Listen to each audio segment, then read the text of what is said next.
Kevin Aprilio mendadak ramai diperbincangkan, dituding terlibat dalam kasus robot trading Net89 bersama sejumlah artis lainnya.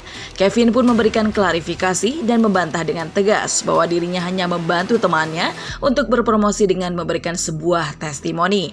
Bahkan putra ADMS itu mengungkapkan jika dirinya tak menerima sama sekali uang dari promosi tersebut.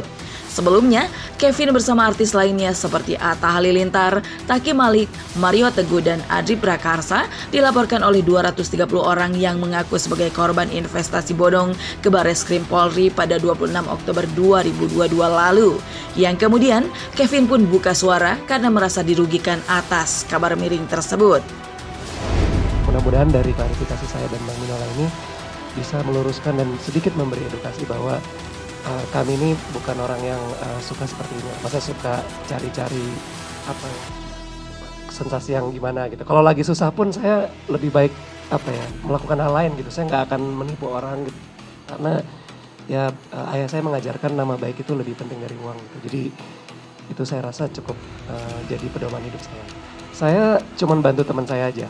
Jadi saya nggak terima uang dari perusahaan ini. Saya benar-benar cuma bantu teman saya karena ya udah saya anggap kayak sahabat lah. Teman saya ini ngikut ini juga bukan orang yang suka bisnisnya aneh-aneh enggak. Teman saya ini saya mungkin nggak perlu sebut nama ya, tapi dia bisnisnya asuransi sebelum ini ya. Dia punya Indomaret juga gitu. Tapi ya pas pandemi mungkin mencari peruntungan di bisnis lain. Beliau juga ikut ini karena ada izinnya. Jadi ya bagi saya ya udahlah, saya bantuin, kenapa enggak sih temen gitu kan. Robot trading di mana beritanya di beberapa minggu belakangan ini adalah ada beberapa selebritis atau pesohor di Indonesia ini, pesohor di Indonesia yang katanya dilaporkan terkait dengan masalah kasus robot trading ya. Kalau kita lihat dan kita cermati, ini juga menjadi satu pertanyaan yang besar. Kenapa kok sampai Kevin dan teman-teman yang lainnya itu dilaporkan? Kalau melihat berdasarkan pemberitaan yang ada, dari apa yang kami pelajari, kami riset dan kami cermati, Kevin bukan bagian daripada perusahaan tersebut, ya, bukan bagian dari perusahaan robot trading tersebut, ya. Kevin juga bukan orang yang artinya itu memiliki kaki atau networking atau apapun namanya dalam bisnis ini yang keterlibatan orang itu secara langsung ya, secara langsung itu karena Kevin ya. Kevin hanya berteman, kalau nggak salah begitu ya, berteman dengan pemilik perusahaan itu dan bukan pemilik, salah satu yang menjalankan bisnis tersebut ya, salah satu yang menjalankan bisnis tersebut berteman, dan namanya teman pasti saling support dan saling dukung, itu satu hal yang wajar ya. Apalagi ketika sang teman ini ketika berbicara tentang bisnis yang dia juga ikut menjalankannya itu sudah dilengkapi dengan legalitas yang menurut kita itu adalah sah ya, seperti apa yang akan kami perlihatkan di sini ya. Izin-izinnya sudah ada semua ya, boleh ditahan. Ini ada beberapa izin ini ya, ada beberapa izin yang menunjukkan bahwa memang perusahaan ini sudah melengkapi legalitasnya, karena masing-masing izin itu beda-beda dia peruntukannya, tapi semuanya ada ya.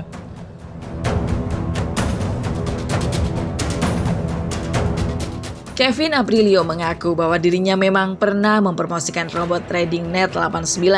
Ia pun menjelaskan bahwa dirinya sudah sangat berhati-hati dalam penyampaian promosi tersebut. Terlebih, dirinya juga percaya kepada temannya dan turut serta mempromosikan karena perusahaan tersebut sudah memiliki izin dari Kementerian Perdagangan.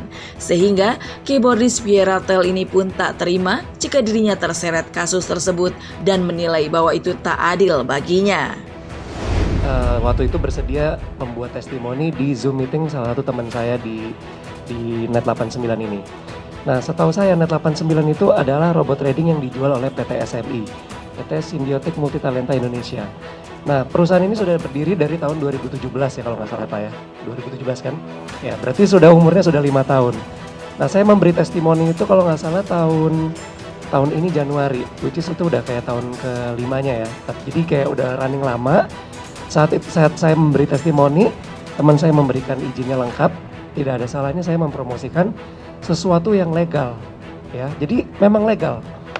Nah ternyata perihal di perjalanan setelah 5 tahun terjadi penyimpangan ya Pak, Bang Minola ya, dari saya nggak tahu nih dari perusahaan atau dari mana, itu udah di luar tanggung jawab saya pun juga nggak tahu gitu. Kasarnya 5 tahun sudah berjalan lancar, saya promosikan di tahun kelima, tiba-tiba terjadi seperti itu saya sendiri kaget.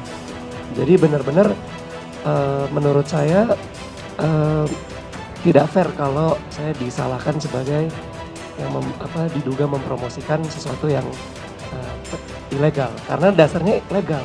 Nah, cuman perihal di tengah-tengah melakukan penyimpangan itu saya tidak tahu siapa yang melakukan. Kadang-kadang ada mention, ada komen yang lagi nggak ada apa-apa nih, maksudnya kan saya lagi sibuk aja sama Widi, tiba-tiba komen ini kenapa Vin, are you okay gitu, terus sepupu tante om gitu, jadi ada yang pada panik gitu, saya habis ngapain gitu.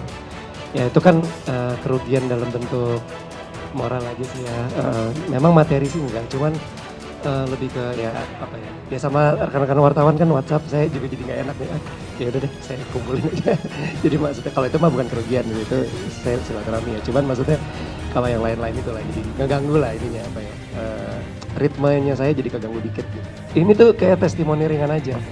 Dan kalau teman-teman perhatikan testimoni saya itu juga saya cukup jelas saya menyebutkan ada izinnya, bisa dicek sendiri. Terus kedua saya bilang teman-teman harus pakai uang dingin kalau mau coba. Jadi jangan sembrono tidak memakai duit duit panas, duit pinjaman. Yang ketiga teman-teman silakan cek sendiri perusahaannya dan kantornya segala macam. Jadi di testimoni saya itu jelas, saya juga edukasi juga. Jadi saya bukan ayo ikut, kalian ikut kaya nanti. Nggak begitu bahasa saya. Coba tolong dilihat lagi gitu, karena saya juga hati-hati sekali mempromosikan sesuatu. Kurang lebih seperti itu.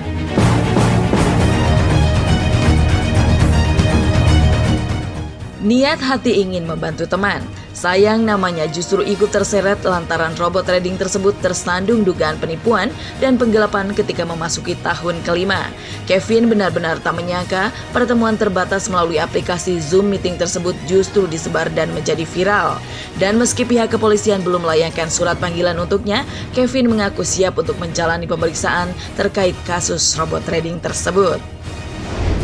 Saya bukan ngerasa tertipu, lebih ke terjebak kali ya, karena teman saya bukan nipu saya sebenarnya. Cuman saya merasa terjebak dengan skema.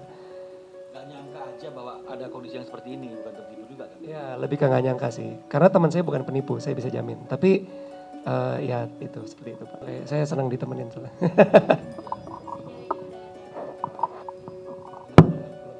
Belum ada panggilan? Saya nggak memahami mengenai bidangnya Kevin dan dunia Kevin yang soal robot trading atau apalah itu yang tadi sudah dijelaskan. Intinya yang mau saya sampaikan adalah saya tahu Kevin belasan tahun, dia orangnya baik banget, lebih ke nggak enakan ya. Jadi kalau ada apapun dia ingin mencoba menyenangkan lawannya dia gitu loh, siapapun itu. Kevin nggak pernah mau cari musuh, beda sama gue metal ya. Gue kayak nggak peduli gitu, kalau enggak iya gitu kalau saya. Cuma kalau Kevin, oke, dia periksa, dia lihat, fine, oke, saya bantu gitu. Apapun itu Kevin orangnya baik, intinya kayak gitu. Dia nggak pernah aneh-aneh dan polos. Tapi kalau urusan kayak gini dia pintar sebenarnya. Makanya kan tadi Kevin udah bilang ada izinnya, dia tidak mempromosikan hal yang ilegal. Karena sudah legal yang Kevin tahu, intinya kayak gitu. Terima kasih.